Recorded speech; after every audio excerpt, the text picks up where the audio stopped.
పెద్దగా చదువుకోలేకపోయినా తన చుట్టూ ఉన్న సమస్యలను గమనించి వాటికి పరిష్కారాలు కనుగొనడంలో ముందుంటున్నాడు ఆ యువకుడు. పెరుగుతున్న బైక్ దొంగతనాలను అరికట్టేందుకు తక్కువ ఖర్చుతో ఒక ప్రత్యేక డివైస్ రూపొందించాడు. ఈ డివైస్ బైక్ కు అమర్చితే యజమాని అనుమతి లేకుండా ఎవరైనా వాహనాన్ని స్టార్ట్ చేయడానికి ప్రయత్నించినప్పుడు యజమాని మొబైల్ ఫోన్ కి ఫోన్ వెళ్తుంది. ఆ యువకుడి స్టోరీ ఏంటో తెలుసుకుందాం.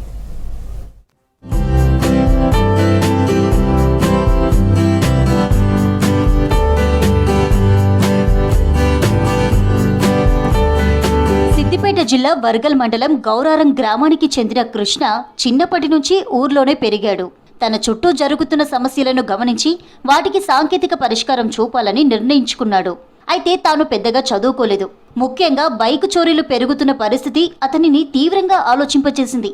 ఈ సమస్యకు శాశ్వత పరిష్కారం కనుగొనాలనే లక్ష్యంతో ఆయన దాదాపు 13 ఏళ్ల పాటు నిరంతరం శ్రమించాడు. ఆ కృషి ఫలితంగా ఇప్పుడు బైక్ చోరీలను అడ్డుకునే వినూత్న పరికరాన్ని అభివృద్ధి చేశానని ధీమాగా చెబుతున్నాడు కృష్ణ. ఇది సాధారణ యాంటీ థెఫ్ట్ సిస్టమ్ కాదు. అత్యాధునిక సాంకేతికతను గ్రామీణ స్థాయిలో అందుబాటులోకి తీసుకురావడమే ఈ పరికరం ప్రత్యేకత.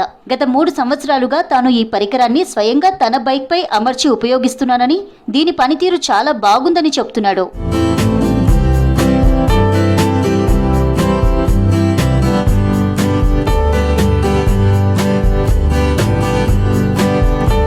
ఈ పరికరం బైక్ను ఎవరైనా అనుమానాస్పదంగా తాకినా లేదా దొంగతనం చేయడానికి ప్రయత్నించినా వెంటనే యజమాని మొబైల్కు ఫోన్ కాల్ రూపంలో సమాచారం అందిస్తుంది.